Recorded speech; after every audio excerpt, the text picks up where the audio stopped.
ನಮ್ಮ ಸಮಸ್ತ ನಾಡಿನ ಜನತೆಗೆ ಈಗಾಗಲೇ ನಮ್ಮ ಮುಸ್ಲಿಂ ಬಾಂಧವರು ಏನು ನಮಾಜನ್ನು ಮಾಡಿಕೊಂಡು ಸುಮಾರು 30 ದಿನಗಳ ಉಪವಾಸನ ಮಾಡ್ಕೊಂಡು ಬರ್ತಾ ಇದ್ದಾರೆ. ನೆನ್ನೆಗೆ ಅವ್ರದ್ದು ಕುರಾನ್ ಓದುವಂಥ ಒಂದು ಇದು 26ನೇ ದಿನಕ್ಕೆ ಮುಗಿದಿದೆ.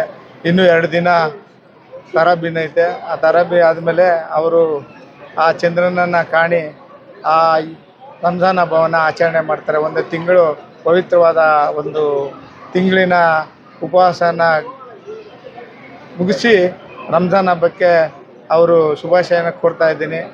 ಏನು ಅವರಿಗೆ ಅಲ್ಲಾ ಒಳ್ಳೇದು ಮಾಡಲಿ. ಅದೇ ರೀತಿ ಸಮಸ್ತ ನಾಡಿನ ಜನತೆಗೆ ನಮ್ಮ ಯುಗಾದಿ ಹಬ್ಬದ ಶುಭಾಶಯಗಳು. ಏನು ನಮ್ಮ ಯುಗಾದಿಯಲ್ಲಿ ಹೊಸ ಬೆಳಕು, ಹೊಸ ಹರ್ಷ ತುಂಬಲಿ, ಹೊಸ ಬಾಳಿಗೆ ಹೊಸ ಹರ್ಷ ತುಂಬಲಿ.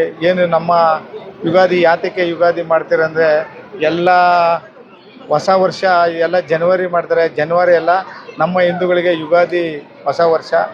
ಹೊಸ ವರ್ಷದಲ್ಲಿ ಏನು ಬೆಲ್ಲ ಬೇವು ತಿಂದು ನಮ್ಮ ಬಾಳಿನಲ್ಲಿ ಕಷ್ಟ ಸುಖಗಳು ಎರಡು ಸರಿಸಮಾನವಾಗಿರಲಿ ಅಂತ ಒಂದು ಪ್ರತೀತಿ ಇದೆ.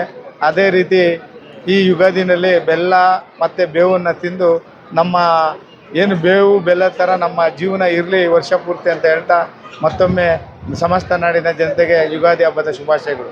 ಹೊಸ ವರ್ಷದಲ್ಲಿ ಶುಭ ಸುದ್ದಿ ಏನಾಗ್ತಿಲ್ಲ ಸರ್? ಮುಂದಿನ ದಿನ ನೋಡೋಣ. ಎಲ್ಲ ಕಾಲ ತಸ್ಮೇ ನಮ್ಮ ಅಂತ ಕಾಲ ಉತ್ತರ ಕೊಡ್ತದೆ. ನಮ್ಮ ಕೆಲಸ ನಾವು ಮಾಡ್ತಾರಣ ಅಷ್ಟೇ.